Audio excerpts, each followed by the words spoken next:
449장입니다.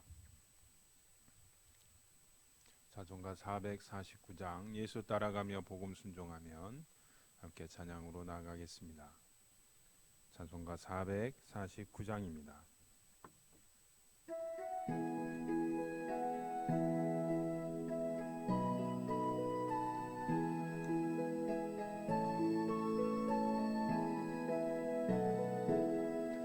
예수 따라가며 복음 순종하면 우리 행할 길 환하겠네. 주를 의지하며 순종하는 자를 주가 늘 함께 하시리라. 의지하고 순종하는 길은 예수 안에 즐겁고 복된 길이로다. 해를 당하거나 우리 고생할 때 주가 위로해 주시겠네.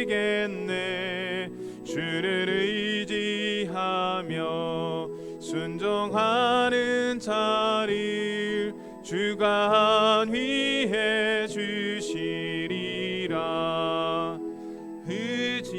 의지하고 순종하는 길은 예수 안에 즐겁고 복된 길이로다. 남의 짐을 지고 슬픔 위로하면 상급을 주시겠네. 주를 의지하며 순종하는 자를 항상 복 내려 주시리라. 의지하고 순종하는 길은 예수 안에 즐겁고 복된 길이로다. 우리 받은 것을 주께 다 드리면 우리 기쁨이 넘치겠네. 주를 의지하며 순종하는 자를 은혜 풍성케 하시리라. 의지하고 순종하는 길은 예수 안에 즐겁고 복된 길이로다. 주를 힘입어서 말씀 잘 배우고 주를 모시고 살아가세. 주를 의지하며 항상 순종하면 주가 사랑해 주시리라. 의지하고 순종하는 길은 예수 안에 즐겁고 복된 길이로다. 아멘. 하나님 아버지 감사합니다. 오늘 이 하루도 주님을 더욱 사랑하는 하루가 되게 하여 주옵소서. 오늘 이 하루도 우리의 마음을 다하여 주의 말씀에 귀를 기울이며 순종하는 하루가 되게 하여 주옵소서. 우리 심령에 주님을 사랑함과 주의 말씀을 더욱 깊이 사모함과 순종함이 풍성해지는 이 하루가 되게 하여 주옵소서. 그리하여서 주님께서 핏값으로 세우신 이 교회를 위하여 오늘 내가 우리의 가정이 무엇을 할 것인지 어떻게 하여야 할 것인지 주님 가르쳐 주시는 대로 순종하는 그러한 하루가 되게 하여 주옵소서. 우리의 순종의 삶을 통하여 우리 하나님께서 영광 받으시는 거룩한 하루가 될 수 있도록 은혜 위에 은혜를 더하여 주시옵소서. 우리를 구원하신 예수님 이름으로 기도하옵나이다. 아멘. 이 말씀은 역대하 11장 1절에서부터 23절까지 말씀입니다. 역대하 11장 1절에서부터 23절까지 말씀입니다. 제가 봉독해 드리겠습니다. 역대하 11장 1절에서부터 23절까지 말씀입니다. 르호보암이 예루살렘에 이르러 유다와 베냐민 족속을 모으니 택한 용사가 18만 명이라. 이스라엘과 싸워 나라를 회복하여 르호보암에게 돌리려 하더니 여호와의 말씀이 하나님의 사람 스마야에게 임하여 이르시되 솔로몬의 아들 유다 왕 르호보암과 유다와 베냐민에 속한 모든 이스라엘 무리에게 말하여 이르기를 여호와께서 이같이 말씀하시기를 너희는 올라가지 말라 너희 형제와 싸우지 말고 각기 집으로 돌아가라 이 일이 내게로 말미암아 난 것이라 하셨다 하라 하신지라. 그들이 여호와의 말씀을 듣고 돌아가고 여로보암을 치러 가던 길에서 되돌아왔더라. 르호보암이 예루살렘에 살면서 유다 땅에 방비하는 성읍들을 건축하였으니 곧 베들레헴과 에담과 드고아와 벳술과 소고와 아둘람과 가드와 마레사와 십과 아도라임과 라기스와 아세가와 소라와 아얄론과 헤브론이니 다 유다와 베냐민 땅에 있어 견고한 성읍들이라. 르호보암이 그 방비하는 성읍들을 더욱 견고하게 하고 지휘관들을 그 가운데 두고 양식과 기름과 포도주를 저축하고 모든 성읍에 방패와 창을 두어 매우 강하게 하니라. 유다와 베냐민이 르호보암에게 속하였더라. 온 이스라엘의 제사장들과 레위 사람들이 그들의 모든 지방으로부터 르호보암에게 돌아오되 레위 사람들이 자기들의 마을들과 산업을 떠나 유다와 예루살렘에 이르렀으니 이는 여로보암과 그의 아들들이 그들을 해임하여 여호와께 제사장의 직분을 행하지 못하게 하고 여로보암이 여러 산당과 순념소 우상과 자기가 만든 송아지 우상을 위하여 친히 제사장들을 세움이라. 이스라엘 모든 지파 중에 마음을 굳게 하여 이스라엘의 하나님 여호와를 찾는 자들이 레위 사람들을 따라 예루살렘에 이르러 그들의 조상들의 하나님 여호와께 제사하고자 한지라. 그러므로 3년 동안 유다 나라를 도와 솔로몬의 아들 르호보암을 강성하게 하였으니 이는 무리가 3년 동안을 다윗과 솔로몬의 길로 행하였음이더라. 르호보암이 다윗의 아들 여리못의 딸 마할랏을 아내로 삼았으니 마할랏은 이새의 아들 엘리압의 딸 아비하일의 소생이라. 그가 아들들 곧 여우수아와 스마랴와 사함을 낳았으며 그 후에 압살롬의 딸 마아가에게 장가들었더니 그가 아비야와 아떼와 시사와 슬로밋을 낳았더라.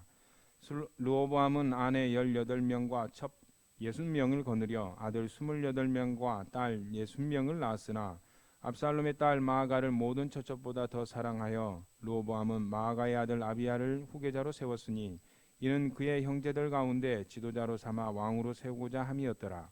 르호보암이 지혜롭게 행하여 그의 모든 아들을 유다와 베냐민의 온 땅 모든 견고한 성읍에 흩어 살게 하고 양식을 후히 주고 아내를 많이 구하여 주었더라. 아멘. 오늘 말씀은 르호보암이 통일을 하기 위해서 여로보암과 전쟁을 준비하는 그러한 내용입니다. 1절에서부터 4절까지의 그 내용이 나오는데 통일 전쟁을 준비하는데 하나님께서 스마야를 통하여서 4절에 다시 돌아가라 너희 형제와 싸우지 마라 이 일들이 바로 나에게서 나왔다라는 말씀에 르호보암이 순종을 합니다. 그 결과로 하나님께서 르호보암을 통하여서 남서쪽에 있는 도시들을 여러 성읍들을 건축하고 요새화 작전을 통해서 아래쪽에 있는 애굽에 또 서쪽에 있는 블레셋을 방비할 수 있는 그러한 시간들을 볼 수 있도록 하나님께서 복을 주십니다. 그렇게 왕권을 강화시킨 이후에 마지막 이야기로는 18절 이후에 보면 아비야를 후계자로 선정하는 그러한 이야기가 오늘 이야기의 대충 줄거리입니다.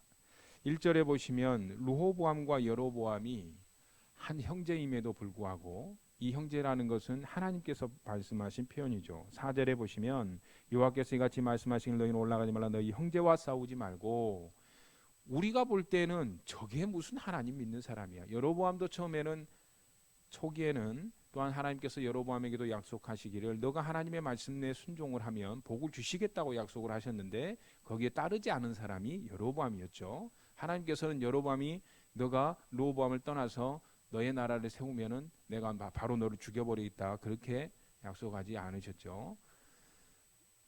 르호보암과 여로보암이 서로 싸우고 있는 모습은 자기네들이 볼 때는 적국이고 내가 저 사람을 정복해야 되는 원수이지만 하나님이 남유다와 북이스라엘을 볼 때는 르호보암과 여로보암을 볼 때는 하나님으로부터 난 한 자식입니다.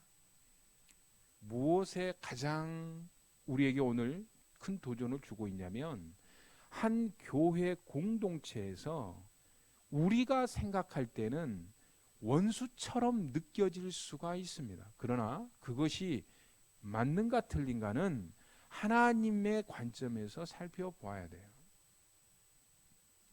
하나님께서 우리를 보실 때, 나를 보실 때 나가 예수 그리스도로 그 핏값으로 구원받은 사람이면 나만 그런 사람이 아니고 상대방도 예수 그리스도의 핏값으로 구원받은 사람이란 걸 인정해 줄 수 있어야 됩니다. 하나님께서 볼 때는 두 자식이 싸우는 거예요. 교회가 분열하는 것은 하나님께서 원하시는 계획이 결코 아닙니다. 그렇다고 한다면 분열을 한 상황에서 남과 북이 공존하는 법, 서로의 형제를 너와 내가 다루구나 공존하는 법을 화해하고 용서하는 법을 배워가야 되는 것이지, 더 분열해서 원수로 삼아서 싸우는 것은 더더욱 하나님의 뜻이 아니겠습니까? 내 생각에 내 살아왔던 사고방식대로 나의 선택과 결정으로 보면 똑같이 상대방도 내 인생을 살아온 것처럼 살아오지는 않았기 때문에 하나의 문제를 두고서 내가 볼 때는 1번이 옳고 상대방이 볼 때는 2번이 옳을 수가 있어요. 근데 그러한 다른 차이점을 우리는 용납하기를 싫어합니다. 왜냐하면 내가 더 옳거든요. 내가 더 지혜롭거든요. 내가 더 맞거든요. 그럴 때 내 생각, 너 생각 내려놓고 하나님께서 뭐라고 말씀하시는지, 하나님의 생각, 하나님의 말씀, 오늘 4절에 나온 말씀처럼 남과 북이 분열하여서 형제를 향하여서 서로 죽이려고, 르호보암은 18만 명이나 모았잖아요. 모아봤자 두 지파에서 모았어요. 유다와 베냐민이죠. 12지파에서 두 지파만 해서 18만 명을 바로 모이라고 동원령 내렸는데 바로 모였습니다.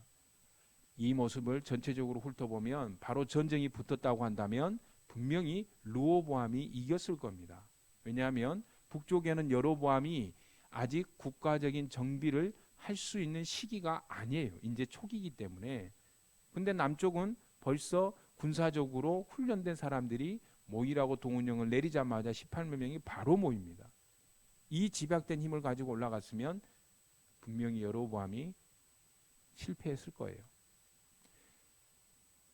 그럼에도 불구하고 하나님께서 원하시는 것은 4절 말씀에 형제가 싸우는 것이 아니다라는 거죠. 그 당시에 여로보암과 르호보암은 이해가 안 됐을 수도 있어요. 왜 이런 일이 벌어질까? 우리가 르호보암 입장에서는 빨리 여로보암 찾아가서 전쟁에서 이겨버리고 내 뜻을 관철해서 함께 통일된 왕국을 이루면 더 하나님의 뜻을 이룰 수 있을 것 같은데, 그러나 그것이 하나님의 뜻이 아니었습니다. 우리가 교회 일을 처리할 때 진중히 생각해야 되는 것이 이거예요. 내 생각이 옳을 수도 있어요. 그러나 반대로 틀릴 수도 있다는 것을 항상 염두해야 됩니다. 내가 하나님이 아니기 때문에. 하나님의 생각은 무엇인지, 하나님의 뜻은 무엇인지를 교회 공동체는 함께 모여서 함께 엎드려서 기도해야 되는 거예요. 우리끼리 모여서 우리끼리 열심히 해야 하고 우리끼리만 생각하고 우리끼리 결정해봤자 아무 의미 없어요. 왜? 우리를 제외한 다른 저쪽의 사람들은 또 자기네들끼리 또 옳은 방식을 또 똑같이 우리처럼 하고 있으니까. 우리의 공동체, 너의 공동체, 교회가 두 개로 이렇게 있으면 100년 동안 이러한 모습을 유지해도 교회는 교회다운 모습으로 일어날 수가 없습니다. 함께 해야 돼요. 함께 예배하고 함께 기도하고 함께 찬양하고 함께 회개하며 엎드려야 하나님의 뜻이 거기에 임하고 그것이 정말 하나님의 뜻이라고 인정하고 회개하고 용서하고 화해로 나아가는 겁니다.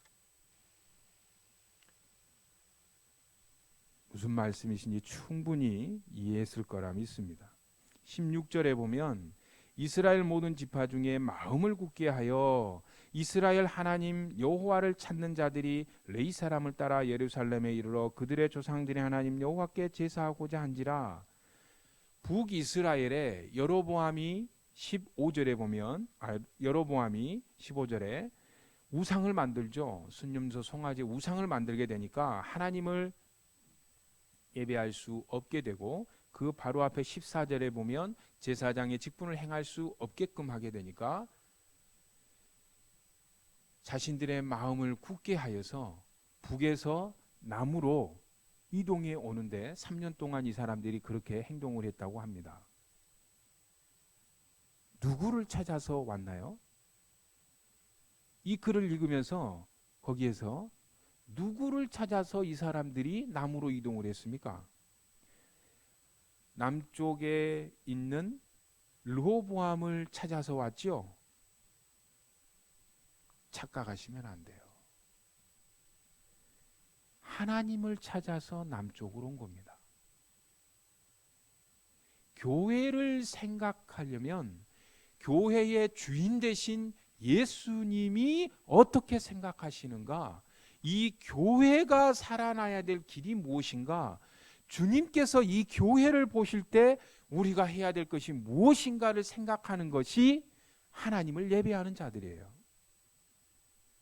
에이, 나는 여로보암 마음에 안 들어. 우상이 우상. 르호보암이 좋다. 사람이 우리의 선택이 돼서는 안 돼요. 사람은 여로보암이 맞을 때도 있고 르호보암이 맞을 때도 있어요. 4절에서 말씀드린 것처럼 하나님께서 우리 교회를 향한 것이 뜻이 무엇인가? 하나님의 뜻을 찾아야 되지.